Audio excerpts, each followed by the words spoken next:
ping katana na take kuma wi da go rabaro ai baka te kona lat karodian ka wakwaran ka la acting chairman wada community we ka jaka ka US te ka advice ma kam kon ner community mi ci ben ka maktab dan changa je ba kon ba advice roi na ba to ne riet ka lo nga ko bia ka cha ka ne kon information na me cha je changa kernin ka je anga yoda karam ke na great api bor o queen na to kon tare do aran ka ko be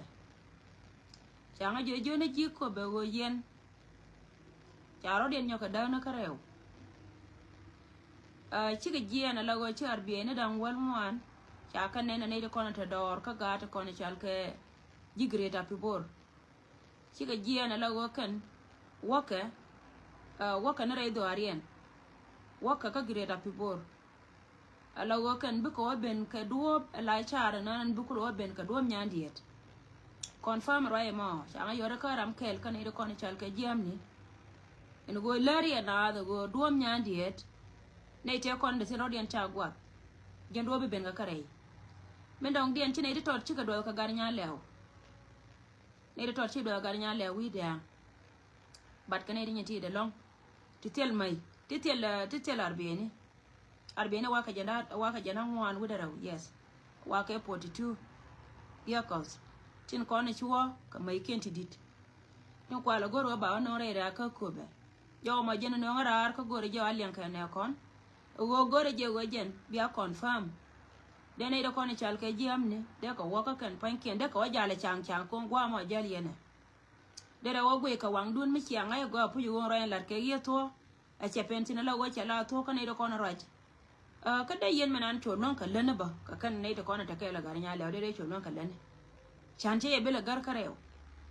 ko kana ita to cha ga ban pinga mai kene to la kilani but goro go biya confirm to arling roi na lat ke ne ko kien goro go biya confirm lar ne jam ni lar ne da kona la limo go na to ne da kona jal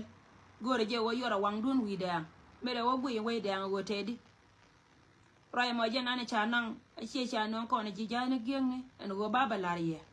go roi ya panelat ke marmar go kana bi ka ji ne bi ka loy law te la law mo loy ka tin do bla ko te lo mo da ben ka chen chi wo ba la wo ka bi ka pen ne ka do mi we ne ne to wa ne to liye den jo ngo de tel do mo ben ka kare ko ta me wuki da mabata ngai ko ndi ale go wo da re ni te ya be benan yer la ma ga woni piu ka mere pa na rodien chi wona kan ka ma bana kan pe so roi mo je ne go ra ba lariye ene ko na te pin chi yen chi amara dial tin kona la yana len go kan ci tan ken ci ga jien ci ga waka do greta pe bor bi ga kulo ben ka do nyandi ci ga waka do greta pe bor kan ta wi da ka kan arbe ne ken di dial cha nan to kan bi wo ben ka do nyandi so rai mo cha la da ne kon gore je go mi chen ka kai ni gujan ta chunga chen ka kai ni mi te ka kai mi cha kai kon ta ba pal bina barar ba balar kon ka ku ka to bi ga chogo ka kon mi cha na kala liang na la ne tin tan tin ko jen tino ko re kur kana de kono gor ka je ba dor ba be nyaken no ma jen ken ana ba gor wa balat mi dong dien mela advice ma ba kam kon ner community ngan nya ndo cha ma kam la de mene kon nga jogan bala ma biti dia du kala ko baka translate ka tong nas ko ne tong na ken ti de na ken ka kon ti ke linga tu ne ti kur wa nga ga te de ne kon go gan bala de ma balat kel ka ka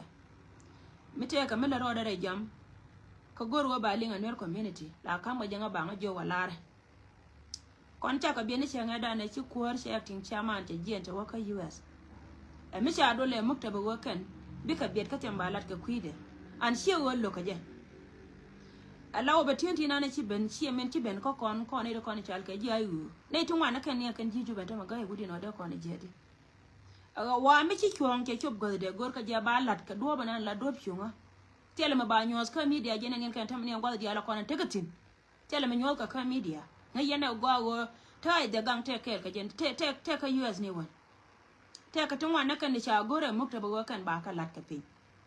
go ba ka lat ka pin ma kelo no go lo ka kwar ka kelo no go men jel kwar jela ka ro ade tele ne ka tin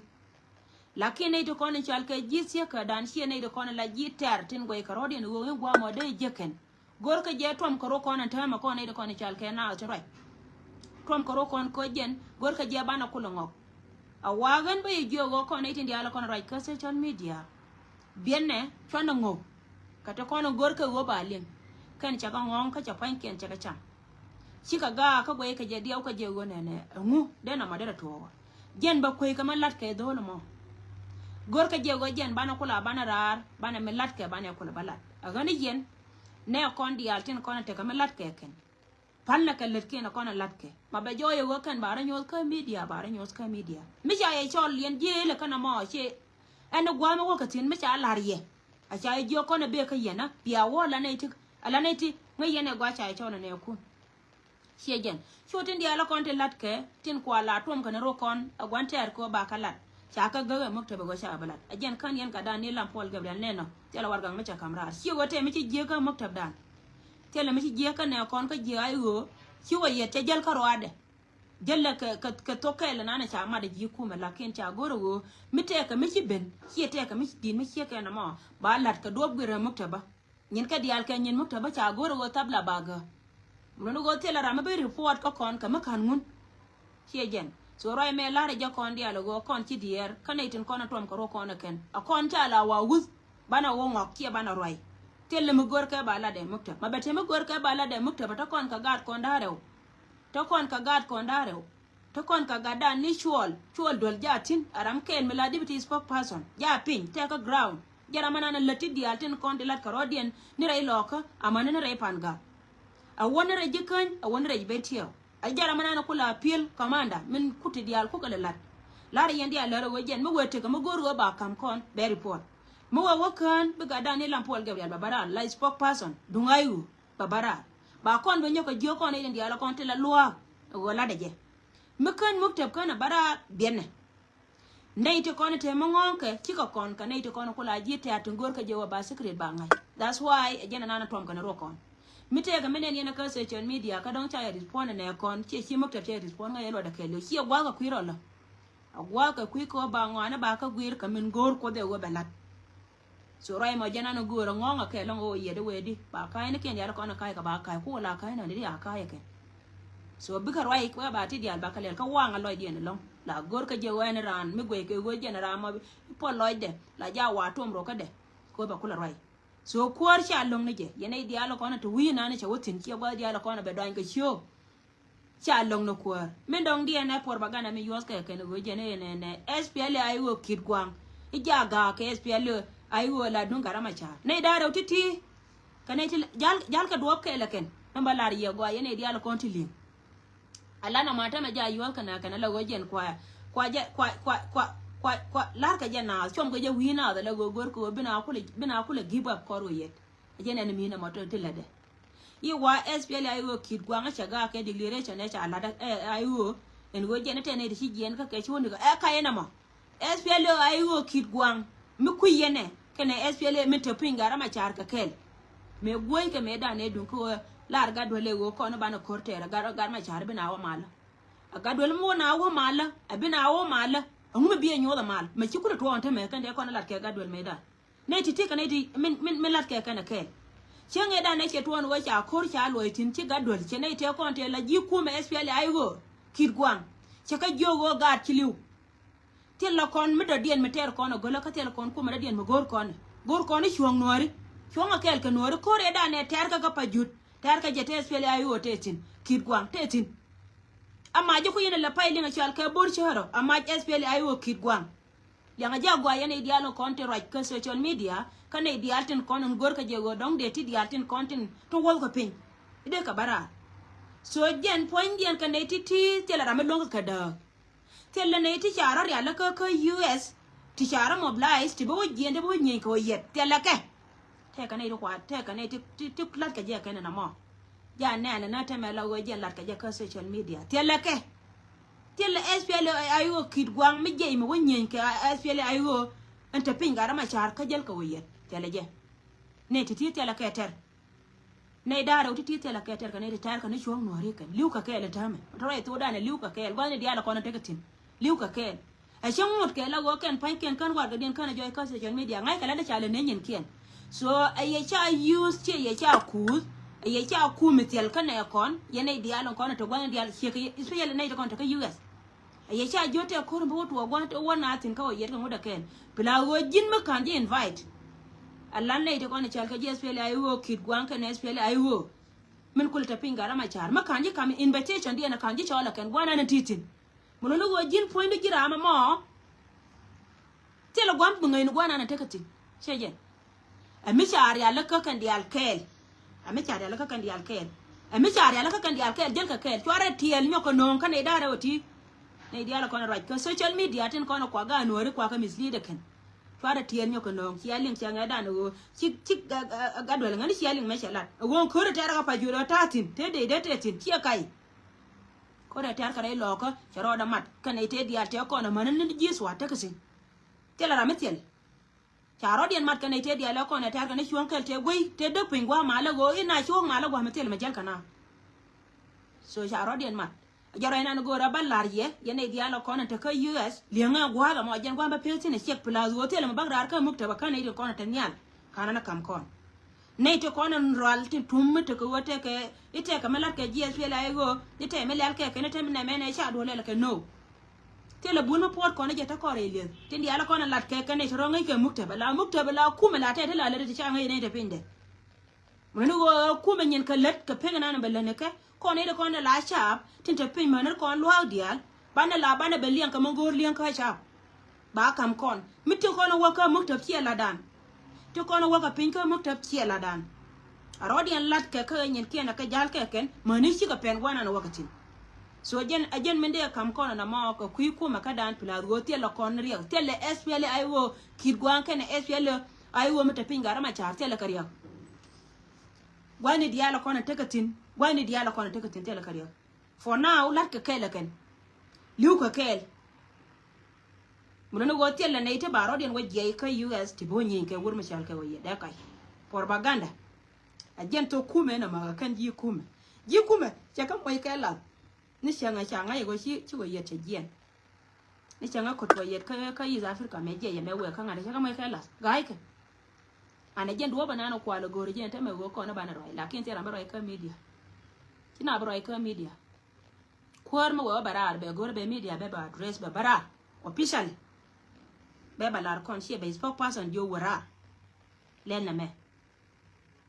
jaro ina gora balar kon ko gora je biya len ka rodon ker ka loj mitere de kan no en wo yen mo waye wo jo biya ka biya wo mo wiya wo gora go biya mit ka kwar she be woni ai table netin kona tan yam wo ko won go abi ko tina ba ye chole officially invitation me be barar officially ka SPL IO ba barar officially be ne kon be ka jogo ga no gwa me ne ka gora be je kiye an ba wo je ka cha jinu be Sudan dial ko jen she party dan ko no e party Jinoba Sudan kelew ne tin dia la kono ko ay wo ko ay support kan ka Jinoba Sudan kan dia bo je ka kan hele na mo ma cha e choltina ba wajje ka ye ba le officially shi ma ba la da la wajen poinde don be te ka tik to ko ken ba mare de agane kon me bit kon ka social media ci kon bit ko kon channel low don ko social media here don ci platform no kon ci ka la nyan no te ma la kan je muktab dan te ma la kan je muktab dan ko nori temala kana je maktab dan la da la de so jawo me jana na be kan arar plus go kan cha la go chi ga jen wi de ne di tot chi ga do ka gar nya le roi de men dong den ba ko ji ko be yene de kon tere do ar ka ko ba county yanga na me wuri janga te ka plan to wana cha la ka ti gore go jen ba pire dan bi tere dan bi ga pire dan wuri janga ta me be ka la go ji tere wale chi kon tere ko gudo tare gudo nu kun te kon lo yekati ke chiode la ara de me ko yen na men chi ala re dar ka ko be ko jen chi ame no ko wuri janga chi angi gar nya lew bi le wonan ni re ta ka de jen ni me da ne ko pi ni me gat gwa ga da ne ngane gwa ga pi tin ko ne te ko ne ta kel ka je te la gat kel ka je ko ku de du pada mi le nya ka run to an nya ndaw me tene kel ka kuma ngai je gwa jenna gan mi disable cherry bi ngai gwa wori mi chaka disable cherry rametedi rami disable cherry en kuyi aram kel reinen tindi alto kono la maka je wode rante de chon mi chine ite kono chal ke dir wei chene ite kono chal ke dir changi kana na me akel bi yakan aye cha ku da wurjanga kamen gora go belet ka ko aye cha ku da wurjanga kamen gora belet ka ko ko kon ba ngode is tiel tele me chiro de ne ruet me no aka ne de kon chal ke ji ko be tele me chiro de ne ruet tele me chiro de ne ruet ka ye me bi nyolo wo jen point de bi ada pe ko la wonin ngot kan yam ko ngod wor ka ma bana jen chia mari tie me ko be yen di de kon chal ke dit ko be tie me ko be karo ina na latke agar nya le wadan mu wa bere ye be chup en wo jen point de bine ken bi ka ben maya gare nya le kel ke bro te dia te chang te ne no di te kon te ne yen ke te wa ka ne di cha kap ka kan cha ka threat ya kwala to da ke lu mun ka te ka te men di te kon mun ka te ka di da ro te ne yen ke pan ka bum te di ne lo yo ka ke te de go bi arai ko bine te kon te pin chiang ke ne de kon cha ra ba ko ne na kan we te man ra ma dong den mun ka te ka wo ka che nya ko te ka tan che nya te kwa blindfold na e wur me char ke doctor ya ga ko che na da ne che nya ya lar na me ko be manan yene che nya ka ne che yor ka nga yen te dai ko be ne won nga yen ka tin dia da ko ne cha ba mo la ga ku na do me char ke po nya tu je ko mal ko be go bi ko be te ka mal be te ke pizza ba la ke len manan po ka po nya tu je yo ko le ben ko gar nya le nga yen te ko ne te dai ko be te cha mol pin amun ko be yen di de ko ne chal ke di loka ya kwal ma nyanga na chiro da ya la ka wojen bu mondi en be pis ka bagat ka be ka pis badongo go ala din mo go ma bi nyorto apan me na bia mo ko be tienti la wojen poine be dorun be da ka to gare nya dun sien gwana ku nya le to wa chi be ta ka do na ta ja mo ka mai to ga ku ma sa ba kiro ya dir ka ngani ka sien gwana ni sien ka sien na da ni sien ka sien na da ka yen sien na ra ku nya le to tin kon ta kel ka ye bien no yena pu won dor mi chal ke ko ba wo pin chi go li wa cha ko ni dor gon che li wa cha ko ni dor ka let jeng te ko ne le gor yena bi ala ne ba ke la wo yen ka yen ji to bien mi gia gon cha ring dok cha kon ka ko be a jena ko gar nya le wala wa chi wol gor je be ji ko ba wana chula ne je jo gon che ngada ne chi liu kana ko ka ko be to ji ko ba mai chong nyal awa mo gonya bena balan ka ko be ko wodi ko wache nore na ka makal melo ko no gonchi wache nore na ka makal melo ko gonchi wache jang nore loka jang ko na la batu wala me ki don gon yen tiema la tiema dor me jel pani na ka yene de ki ara ko be ki wala chung jo ga nya le to chere ka yen support na gon te ko nore na ka makal kana re loka yen dit ko be la ba wang dun milat ka gar nya le wana nan dole disable chere menan dole nan rame disable chere tiere jena royna roy kaje royna roy kaje ki roy rami ki rame de na wa kore ki mal ki rame de na wa kore kone te di alte kone ta kaka ko ngene kwelo nga ni go be ben chenga pana wo we kwa re ga mete na aska ko đừng mấy chơi là mấy chả chung nó vậy còn mấy chơi nào bên cái gì nó này ai vừa để quay nó gần mấy chuột mấy chơi là gần nhà để quay nó gần nhà mấy chuột chả đâu nó dân mình ăn disable chơi mình ăn anh thấy mấy gia nhu rồi đó qua anh thấy tin huy đèn anh ấy chia nên qua về report tin giờ nó chả cam warning cái này nó con chả cam warning cái này thì chả select nó ba đôi kiên ba câu cái này nó con chả quan nhớ ba đôi kiên ba câu anta ma charo de kana kan chien har de ko ne chal kai chien gwana ko jen chie dol ko be kar nyal ko be ne jen a dol lo ka bad jen chie dol ko be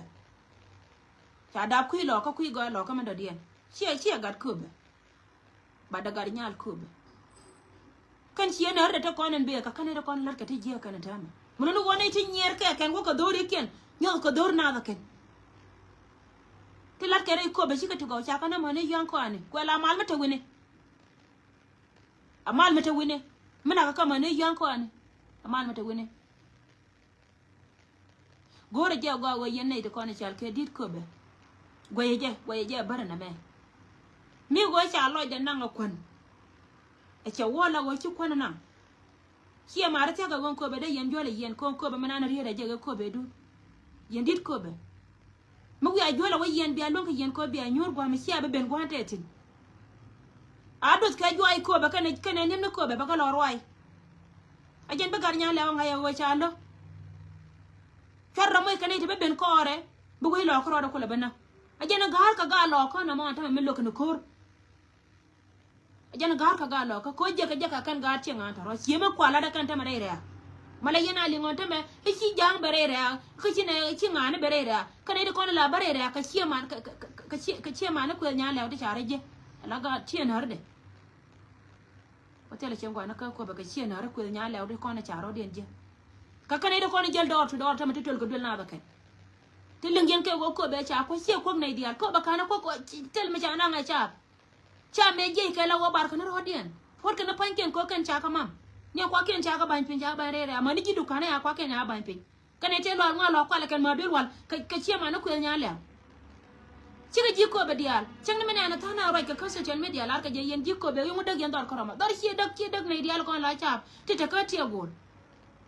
ka ci ma na ko nya le do ko na lunyire ko ta ma ka kana de ko na bere ka kana de ko tin bere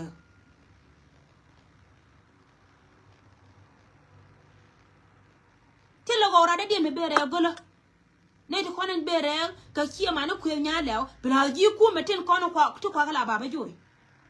ji ku mai go to kon la kwa la baba joy ba ji ko be cha bam na ka dial cha ka ngan cha kwa dial tin bom bom cha ka ko ka kan ha ka kan ida ko na ta ma cha del wal cha da kan cha wal del wal cha ka de kan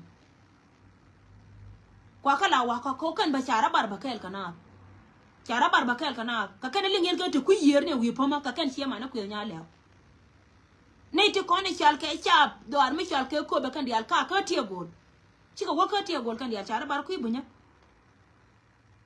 kana ite ko na to wi poma ku yer ti ngo kan yer kan goy kan ko be kan nyura gwa ta ka tin ka kan siema na ku nya lew nda kare ci ka ji ko ba ka ci ka ga lo ka ko ke te ko den be re lo ka so me da ka chienga kane te to kane de charon waja ka tia me jago chi goy na ko na gar nyi man goy mi chuba ne me chala de nare alia me chi ka lia ga chi gonya la rui nuori a chi le continue re dwar ka ko be yen di ko be yen dit ko be a chi le continue ka ko be abe ga lo ko te kon be ga le tu ka te gar nyi man goy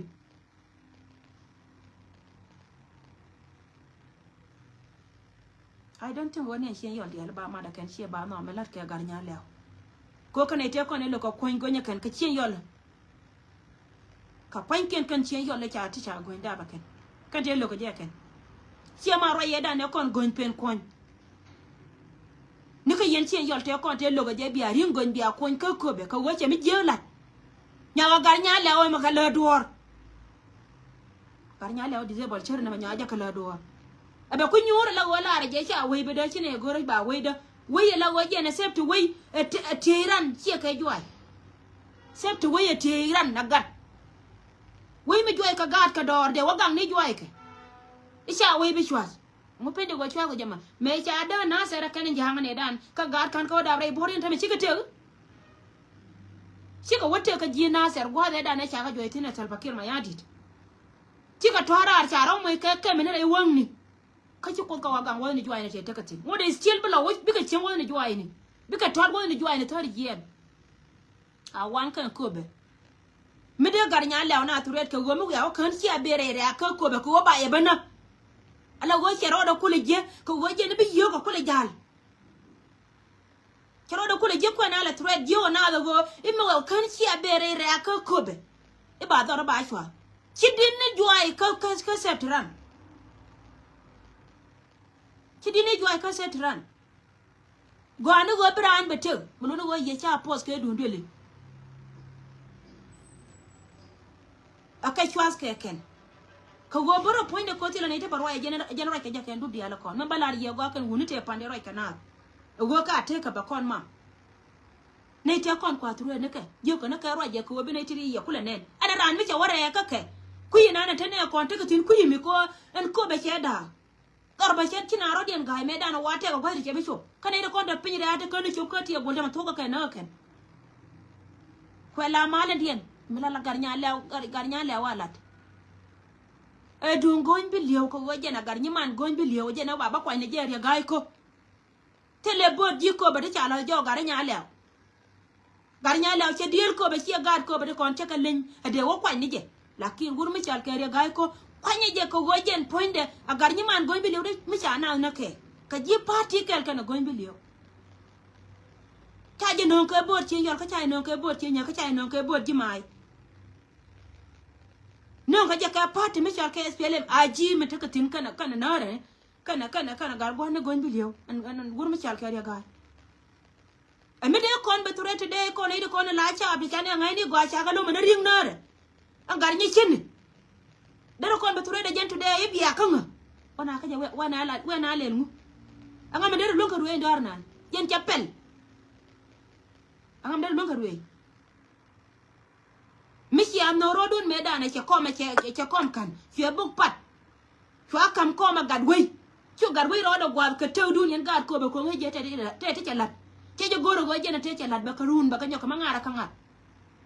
michi akam ko medan ka tewdun ko gor ka jebe mal ba continue ko michi mal ba dane jen today ko gar nya law yara man demal ko redi alte ko ne ter ka pa juda mano ko re ter ka wat ka be ka ko ne ngada ka jaram ke le dan kuna support Garnya lew lida barara lenga jagwa ni en kod riyo machara ba garnya lew be ka wande be yen garnya lew bine expose kon ne tiri bine ilat agwa la jini kura ba jillu ne jena kume dino ma bi yen jena bi wona ne jen libe lon go jini bine ko inte melet kana kamal mal meta wini chi do mala go tira do mi shubka kwa kire de yena ne ndeka yonga de le ne jogi on wala ken de ka yonga mi di de lo tela mal mete ka ke kwa chab le pel kwa kale je biare ka kwa kale thread ke wo ye ni jo ke ye ba te kun ba ka wa mo we kan cha te kun cha ka wa mo we kan chi abare ba te kun ba ka wa mo cha ka wa ma kan jo ai ma cha wa nga cha dam dor ma cha ka ko ba we da ba kan chi na wetin a ko ba we cha da kenyir ane cho ko ne nyer kana kone de kone dakare lo ka ken chiriudi na ga jane kana ga ate kone cha no pula ga buli no ka kan ga lo ka kone nyer ka lo ke agani yene de kone la cha aye cha pel ito go ko yen pan kun ba do run ba wa nga wa kan chi ala kwa ane duor me la tew emem wera dini tewran jenelan minyam mo waye wa pele kan ti di ala kono la waje kan na ka kan mane yon ko ani har ya duno biya ku liuni yen cha bi kono cha ka cha ku be karama la mai ka credit da ramata ka ba liyo gar nya le wadan cinara na tu rolan ko nori cinara na tu gombi liyo cha na tu ka makal rameda ne na ka makal gombi liyo kana wurmi cha ka gar wo ma chi ne de ma parwe ka kon ko nori su garu na door to door ko jube si goy na ka ma kan fio na wonyo no re loko anga mere ko kuitara de gar nyi man go nti ko nya kala ni ah si mare angu me yong ka wal ke na janga na do de ya blind full si lew ka wal jani ka wal ken raja ka kuido nyen chape ko no waran ci luire tele yere ma biya luinte me wanga ja wanga ala kuwar kai ne ko bakar wade ki kuwaran akwai talbakir bayadit ne to kono baro dien le tibe ben ko gare nya le bana ka chunga ego ka kan jang tinda ke kub ba ko chu gar jani a jang ro dien le chi ma bin wori chunga la nore jen bil ya ngo wore da a jang barar kan dial pala jang barar ana rami chi ro do no wo be to kuj bala jang ko ne diala kon ka jang minan chi kumen tele kuma de doang na kagat tele kuma de doang na kanagat tele je tele kuma de doang chaba de ichwa tele je kuma la gang na me cha gwenye ne dan ka wurur du mo goro ne je to la wo kuma jina ba sudan ngo kana na cho pala ne ka wurur te ka gwaje na kana tino gwaje cha na nakti na la wo kwa lo po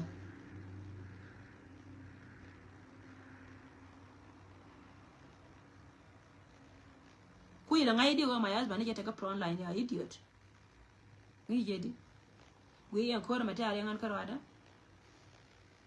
ya ne wang dun wale yan man jana toro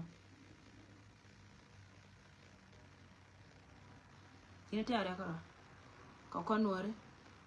so ajaro ina no gora balari yana ma yan shi mare di ala kono len yan jawda wo melar ka garnya ala hie to karo dun jacob ya rawoto be bialiu la gote kono lat ka kuma te ka tungwa te ba jako ken pa ken chana ka bino ko social media ka kuiko be gwante ko gwante ate ywa loy de ke goba e wo shi wur mi chal ko yette chop no gwaje chop ten ta no ken kwalo goru go bana royan tela rambe roy ka social media tiede yeni chenga dana je yakana anons ka ngai je manu go che chop ne manu go che jien ngai ne cha long ne je ka chiwo je je la karwada ya kuma yi go cha daka kaine a cha daka kaine be de lek yana di ala kon la support na ay go be de lek wana di ala kon le ngena tin lat ke je te de maktab dan so ti kan kon lo jaw baro da ko gara go ngo da kan go kan na ba go ka afrika ti ngata me ka South Sudan do ngata abada ka don ka yi afrika kare ya ce ka dio ta bangwan ne ke do ngata ta bangwan ya mai maybe ta bangwan ma wo ba ko ta na ni ci ta kan ne kon ba den ba la nyoko me lo jaw